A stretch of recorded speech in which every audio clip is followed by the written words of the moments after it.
As the YNW Melly's trial rages on, a lot is being revealed by the prosecution. However, the defense is also doing their part in picking the evidence apart. Join me as I unpack everything that has happened from the day the murders took place to the final 24 hours of Melly before getting arrested, and finally, the shocking evidence that may put the rapper behind bars for the rest of his life. Turmoil in YNW.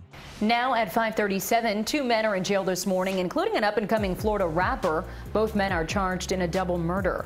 Police are saying the two staged a crime scene to make it look like a drive-by shooting. On the 21st of October 2018, news broke out that 2 rappers from the Young world, aka YNW Collective, had been killed in a drive-by shooting. Anthony Williams, alias YNW Sack Chaser, and Christopher Thomas, alias YNW Juvie, had been fatally shot and killed that morning. After months of investigations, 2 people were arrested in connection to the murders. Shockingly, detectives revealed that the prime suspects in the case were members of the YNW Collective. They were none other than famous rappers YNW Melly and YNW Bortland. According to the cops, the suspects were responsible for the murders, and they had staged the whole thing to look like a drive-by shooting. The news was definitely shocking. It is important to note that Melly had grown up with Juvie and Sack Chaser. They were best friends. In fact, Melly had their names tattooed on his face.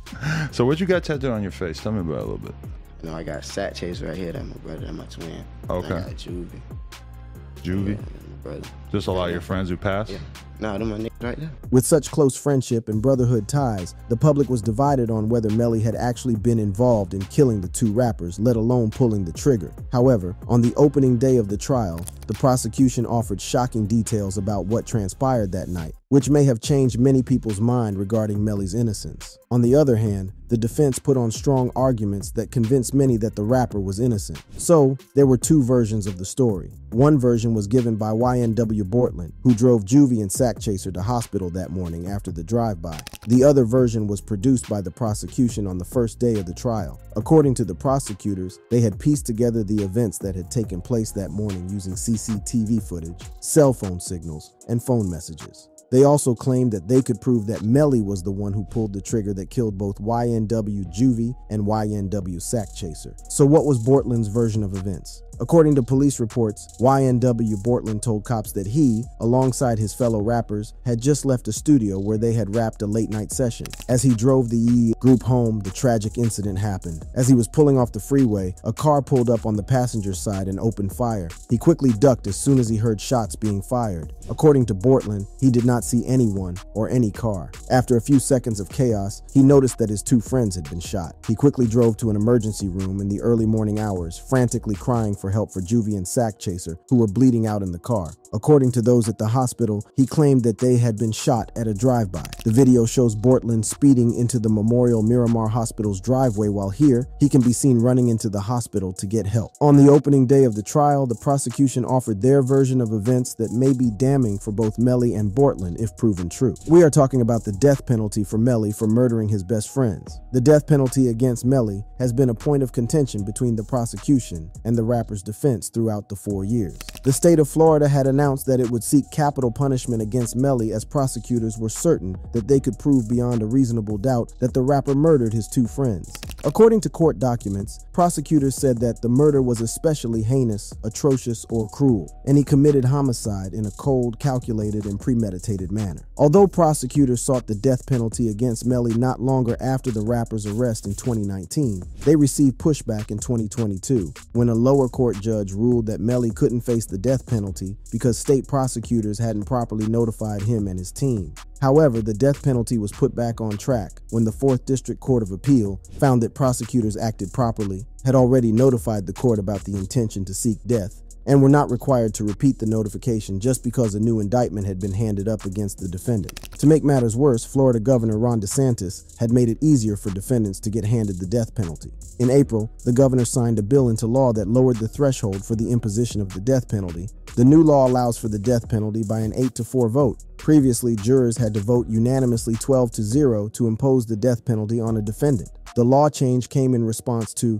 Nicholas Cruz receiving a life sentence in the Parkland school shooting case last year. Cruz pleaded guilty to murdering 17 students and staff members on Valentine's Day in 2018. Cruz had talked about his plans to commit the murders online beforehand. So what evidence did the prosecution have that would see Melly get the death penalty? What took place that day that led them to believe that Melly had shot and killed his two best friends? The first bit of evidence was Melly's sitting position in the car. From their investigation, detectives were certain that not only were the bullets that killed Juvie and Sack Chaser fired from inside the car, they were fired from the left passenger seat. With this, they proved that on the fateful day, Melly was sitting in the murderer's seat. A review of CCTV footage that showed the group leaving the studio that night helped investigators determine that the rapper had been sitting on the left rear passenger side of the gray Jeep Compass. At around 3:19 a.m., the group left the studio in two vehicles, a red Mitsubishi and gray Jeep. CCTV footage shows the vehicles both heading in the same direction. At around 3:50 a.m., the red Mitsubishi was captured on CCTV going through the guard gate at Sunset Lakes. Sunset Lakes is a gated community where, according to the prosecution, the YNW collective were all living at the time. While the red Mitsubishi made its way into the gated community, the Jeep was nowhere in sight. As we will see, it did not make its way back home that day. So, if the occupants in the Jeep did not head home, where did they go? Detectives relied on cell phone data from those in the Jeep to determine where they went next. To prove that the data from the cell phones was accurately pointing detectives toward the Jeep's whereabouts that morning, the prosecution made it clear that Melly and Sack Chaser phones were the same make and model. Apart from that, the two also used the exact same cell phone plan, meaning that their phones were using the same service and cell towers. Therefore, if the data was accurate, the path taken by the two phones should be similar, which the prosecution tried to prove later in the trial. So by comparing the information from the two cell phones and tracking the vehicle's movements, detectives revealed that the Jeep traveled up to Pines Boulevard and then proceeded west to the edge of the Everglades. According to the prosecution, this area is desolate. The Jeep then continued further south and turned onto Pembroke Road. This is where the prosecution revealed a shocking detail. Pembroke Road dead ends at a trash facility. The area did not have any street lights or people passing, making it a perfect place to carry out the murders. So what were the four doing in such a desolate area where no one would be around at 4 in the morning? It is important to mention that when Bortland had told his version of events to the cops, they were quick to shut down the entire length of Miramar Parkway, where the rapper claimed the drive-by took place. They then walked side by side for an hour, covering a mile-long stretch looking for evidence of the drive-by shooting. This is where cops started casting doubt on Bortland's story. They didn't find any evidence of a crime scene. According to the prosecution, cops did not find shell casing, glass fragments, or even tire marks to show that a drive-by shooting had taken place. It was also revealed that the cops even covered an extra mile in case they had gotten the location wrong. However, their efforts were futile as their search came up empty. That morning, detectives found a spent shell casing inside the vehicle. This is where the story gets even more shocking.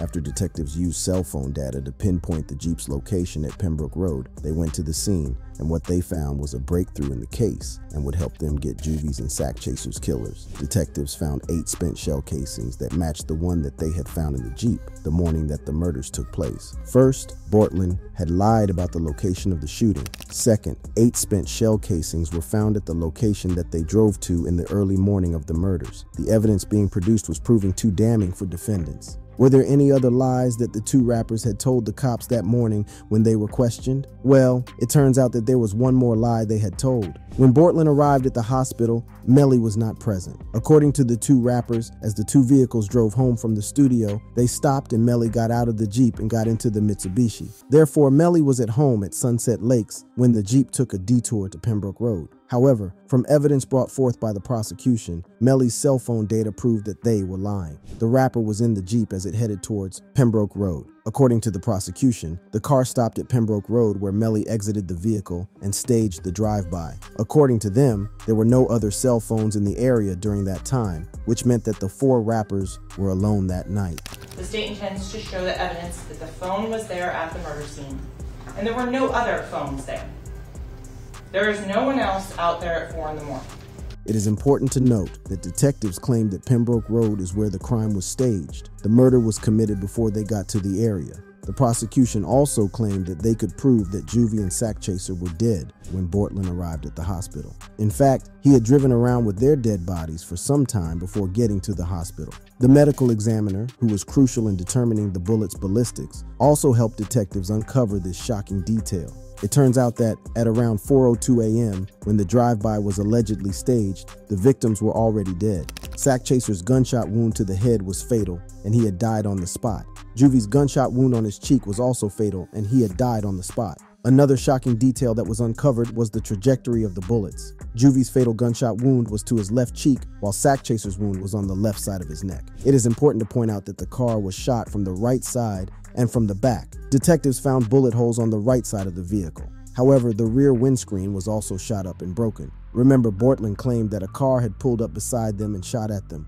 This means that the injuries to the two rappers were impossible. If Bortland was speaking the truth, according to detectives, the fatal injuries could have been on the right side of the victims. However, since he also claimed that he did not see anyone or any car during the ordeal, there is a possibility that bullets came in from the back of the car, which would have been consistent with the victim's wounds. Overall, the prosecution wanted to show that the two rappers were not killed as a result of a drive-by. They were determined to prove that the Melly killed them, and that the bullets traveled from the left side of the vehicle to the right side, where the victims were seated. As the Jeep headed to the hospital, cell phone data showed that Melly was left on the side of the road as Bortland headed to Memorial Miramar Hospital. While on the side of the road, Melly made a FaceTime call to his then-girlfriend, Mariah Hamilton. According to the prosecution, Mariah screamed while on the call, waking up her mother who was in the house with her. Melly then explained to them that he had just been involved in a drive-by shooting and that Sack Chaser and Juvie may be dead. This FaceTime call is crucial to the case as it gives Melly's story a bit of credibility by making the two women his alibi and proving that he had actually been involved in a drive-by. However, as we will later see, Mariah's mom was called to testify. She looked terrified, and information that could incriminate Melly, Melly's manager, and herself was revealed. After getting off the FaceTime call, the rapper then sent a pin location at 4:42 a.m. to Frederick Givens, popularly known as Fredo Bang, a rapper from Louisiana who came to pick him up. Detectives were also able to obtain the rapper's social media messages through search warrants. Evidence that they found on Melly's phone was enough to finally make a move on him, as it contained shocking details. After the media picked up the story and spread it like wildfire, Melly's Instagram inbox was filled with messages throughout the day as many people wanted to know whether he was okay. According to the prosecutor, one individual sent Melly a DM asking him whether he was all right. One individual, and specifically, sends out, and I want to quote the message exactly that you will hear. Yo, homie, you good? Let me know something. Melly's reply was chilling and hinted at him being the killer. Had he confessed and snitched on himself through his Instagram? The prosecutor revealed that the rapper replied to the DM saying he had actually done it and urged whoever he was texting not to tell anyone. And Mr. Demmons responds very succinctly, I did that. Shh. Although it is possible that Melly could have been alluding to anything, the prosecution argued that the context of his reply was crucial in determining that he was talking about the shooting. So in the context of this message, this individual is reaching out, asking if Mr. Demmons is good, after he's been tagged in multiple social media posts about this drive-through, this shooting. The prosecution argued that the only context that the message could have been sent under was the shooting that had happened earlier. This is because the messages that he was receiving that morning all had a similar context, the tragic incident. Therefore, there is a high chance that he was talking about the tragic incident. With investigations revealing all this crucial information, cops decided that it was finally time to make a move on the prime suspect. So how did it happen? What were Melly's final 24 hours before he was arrested? As it turns out, it was filled with drama as an innocent man was wrongly arrested. Damning evidence. We're going to have a break in the case of a double murder in Miramar. Two people now behind bars, including a South Florida rapper who actually sings a popular song about murder. The 12th of February, 2019. Cortland Henry, alias YNW Bortland, was arrested and charged with 2 counts of first-degree murder and 2 counts as an accessory after the fact, in connection with the deaths of YNW Sack Chaser and YNW Juvie. Another man was also arrested that day in Washington. However, it was not Melly. Apparently, after the rapper's arrest warrant was issued, the cops ended up arresting someone misidentified as Melly. Melly knew that he would be next. This was the worst timing as he was set to perform in Philly on Valentine's Day. Just a few hours before he was in a jail cell, he took to Instagram to share that he would be turning himself in. He also dismissed the news that he and Bortland had anything to do with the murders and termed them as lies and rumors. To all my fans and supporters know, I did not get locked up in Washington, but I am turning myself in today, the rapper wrote. I want you guys to know I love you and appreciate every single one of y'all. A couple months ago, I lost my 2 brothers by violence, and now the system want to find justice. Unfortunately, a lot of rumors and lies are being said, but no worries, God is with me and my brother YNW Bortland, and we want y'all to remember it's a YNW family.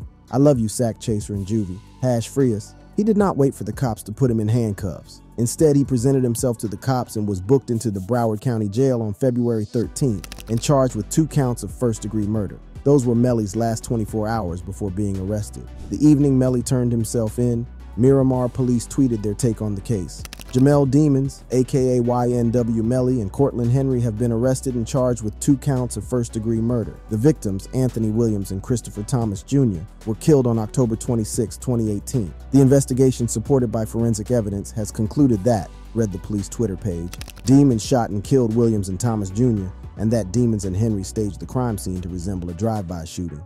The day after turning himself into authorities, Melly appeared in court. Melly's lawyers tried to get him out on bond, stating that the rapper had no intentions of running away. According to his lawyers, all his friends and family resided in Florida, therefore proving he'd have no reason to flee. The defendant poses no flight risk, as he knew what? The charges were pending against him, and he still chose to self-surrender, the rapper's lawyers told the court. If he wanted to run, he would have run when learning of the misidentification of the other individual that was arrested at the venue in the District of Columbia. However, a Broward County judge ordered that Melly remain in jail without bond. The judge also ordered Bortland to be held without bond and instructed that the 2 suspects avoid contact with each other. It turns out that throughout the day when Melly was preparing to turn himself in, the cops were questioning Bortland and trying to make him snitch on the rapper. They tried offering him deals, but he refused to cooperate. His uncooperativeness had led the state to refuse to give him any deal in the future. Mr. Henry is not going to be a witness, a prosecutor said during his hearing. At this point, the state will not be extending offers of any sort to Mr. Henry. Melly went back to jail having been denied bond. His lawyers defended their client in the press, stating that, "We disagree with the assertions made in the notice and look forward to disapproving the charges." Melly's lawyers further asserted his innocence, claiming the cops had not produced the murder weapon that had been used, witnesses, DNA evidence, or even established a motive for behind the murders. The rapper's trouble did not stop there, as he found himself named as a suspect in the shooting death of Deputy Gary Chambliss a couple weeks after being arrested on the double murder charge. According to a witness, Demon and Bortland were standing with a group of men who threw a bottle at a passing car. An occupant in the vehicle fired a weapon at the group, and one of the rappers allegedly returned fire. The law enforcement officer, who was standing 170 yards away, was hit by the stray bullet and later died. As the rapper's trial continues, a lot of damning revelations have been made. Among them is the motive for the murders. To get a conviction in a case involving first-degree murder, it is crucial for the prosecution to show that the killer had a motive. Melly's lawyers believed that this evidence did not exist. According to the attorney, Melly had no reason to kill his best friends. They had grown up together and were on their way to become rap stars through the rap group that they had created together. He pointed out that if after 4 years of investigations, the authorities had not established any motive, then there simply wasn't any. However, the prosecution was confident that they could prove that Melly had a motive, especially through text messages. Apart from that, an interview given by Juvie's father to the press after the first day of the trial also shed some light as to whether Melly had a reason to kill his 2 best friends. Juvie's father had his opinion on what Melly's motive for the murders may have been. Juvie's father spoke about the various reasons that Melly may have had to kill his son and Sack Chaser. The first reason was money related. According to him, Juvie had opened up to him about a deal that would see the 3 artists, Melly, Juvie, and Sack Chaser, share $500,000 among them. Melly and Sack Chaser would get $200,000 each, while Juvie would get $100,000. It's not reported, but Chris told me the same story, and also with a $500,000 play, and Melly was going to get $200,000, Sack was going to get $200,000, and Chris was going to get $100,000. The deal involved the 3 selling the YNW brand. Since the 3 were the founding members, they were all entitled to a piece of the pie. And as I'm hearing it from Chris, they was going to sell the YNW brand, not a record deal or nothing like that. It was like for the brand itself. And by them being founding members, they was going to get a piece of the pie. The lead detective in the case also mentioned the deal in a deposition. According to him, Sack Chaser was set to receive around $200,000 from his record label. The police attempted to subpoena 300 Entertainment during their investigation in order to investigate this, but the detective explained that the company refused to honor the subpoena. Sack Chaser's mother, Janet Thompson, also revealed damning information about the $200,000 payment in a March 2022 deposition. She said that her son reached out to her a few days before he was killed. "My son hysterically called me," she said. "He was very concerned about my whereabouts. He was concerned about his sister's whereabouts. He's concerned like something is going to happen to us. And he told me that he would not get his money," she continued. "He said, 'I'm probably not going to get my $200,000. I'm probably not even going to get my money, Ma.'" However, the lead investigator revealed that text messages between Melly and Sack Chaser revealed that Sack Chaser was threatening the rapper and even threatening to kill his mom. According to the rapper, Sack Chaser texted Melly reminding him that he was not the only CEO of the YNW collective, that it belonged to the three of them, and because of that, Melly should share his money with them. It is important to note that Melly had blown up before Sack Chaser and Juvie, especially with his track murder on my mind. As a result, he had become richer than his two friends. Well, in cases of first-degree murder, money has been proven to be among the most common reasons people kill each other. Juvie's father also revealed that he believed that Melly's manager, 100K Track, may have deceived Melly into trying to get all the money for himself. There were even rumors that Sack Chaser did not want 100K Track around. 100K may have seen this as a threat and may have influenced Melly to take care of him. I don't think Melly did it on his own. I think that manager guy got in his ear and did a little divide and conquer. Because if it was up to Sack, it would never be 100K management. The other motive was revenge related. According to Juvie's dad, there were rumors that apart from Melly getting into a verbal disagreement with Sack Chaser, the two were involved in a fist fight. Sack Chaser had beaten up Melly in front of his then girlfriend. You know, you heard things about him and Anthony getting into like altercations about disputes about money over certain situations, and they got in a fight prior to that, and they said, like, you know the story that they say Sack beat him up and knocked his goals out in front of his girlfriend, and like, Humiliated, Melly might have sought to take his revenge by killing Sack Chaser. Juvie's dad revealed that just 2 days after the Sack Chaser had embarrassed Melly, he ended up dead in the gray Jeep. It is also important to mention that this was not the first time Sack Chaser and Melly were beefing. According to a deposition by the mother of Melly's ex-girlfriend, Mariah, there existed tension between the two friends. According to Mariah's mom, Felicia Holmes, Sack Chaser had sent pictures of his to Melly's girlfriend. Still on Mrs. Holmes, the prosecution revealed damning details in court that involved her.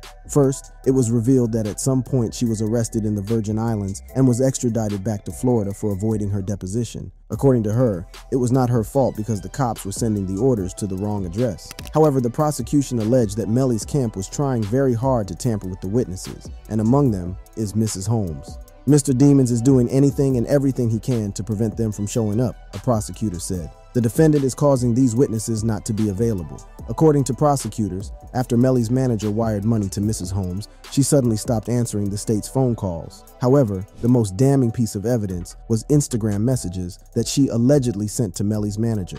In the messages, she accuses 100K of lying to her that they would take care of them and hinted on snitching. In the message, she says, "The promises that were made to us by YNW for me to quit my job and they would take care of us were all lies. They didn't want us talking with prosecutors, but now they have all disappeared. I quit my job based on what Track and his wife or company said. Now look, we can't go home. We spending all my money I worked for, and they taking trips and enjoying life. If you think I was a beast before, wait until this trial. I'm not holding anything back. I'm doing what I should have done in the beginning. They can call me Miss Snitch." This was shocking. However, Mrs. Holmes was not done. In a separate Instagram message, she wrote, "They made me quit, told me that they would take care of us until trial was over. But what? Lies as usual. I was making $9,000 weekly. I didn't need shit from them, but everybody begging and pleading. Now they all ghost. I got something for Track though. He lied to me and my child for the last time. Y'all can call me Miss Snitch because I'm airing his ass out to the prosecutor. I'm tired of him playing with people's lives. He f***ed with the wrong family." According to Mrs. Holmes in the Instagram text, she had been promised money to avoid talking to prosecutors. And now that 100K Track had not held his end of the bargain, she was going to let the cat out of the bag. So what exactly did she know that she could use to threaten Melly's managers? Sadly, this might never be uncovered as she did not answer most of the questions directed at her while in court. She claimed that she did not remember a lot of details since all this happened years ago. It will be interesting to see what comes out of these messages, as they seem to reveal a lot of shocking details. Generally, Juvie's father is certain that Melly is guilty of the 2 murders. According to him, he had his suspicions from the very beginning that the rapper was responsible. From the day one, I believe that Melly was responsible for my son's death on October 26th. When Juvie's dad talked to them on FaceTime, they did not seem as if they were sad or grieving. His explanation, when I finally talked to him and Cortland on a FaceTime, their response and how they was reacting, they showed no remorse. They didn't act like they was grieving, like they lost a best friend or nothing. They was, in my opinion, they was in the best spirits. This is the same sentiment that was shared by Sack Chaser's mom in a deposition. According to her, the surviving YNW crew member's response to her son's death was not what she expected. So I'm like, they've got to know something because they're not acting right. They're acting strange. She said shockingly, Melly did not even attend any of his best friend's funerals. He went to Brevard to shoot a music video passing Sack's mom's home without going to check up on her. They never came to town, never came to my son's funeral, never came to Sack's funeral. And these are your best friends. He passed straight through the county of Indian River, went to Brevard and did a music video, but he couldn't even stop and pay his condolences to his best friend's mom. If you enjoyed watching this video, click on one of the boxes playing on your screen to watch more similar content.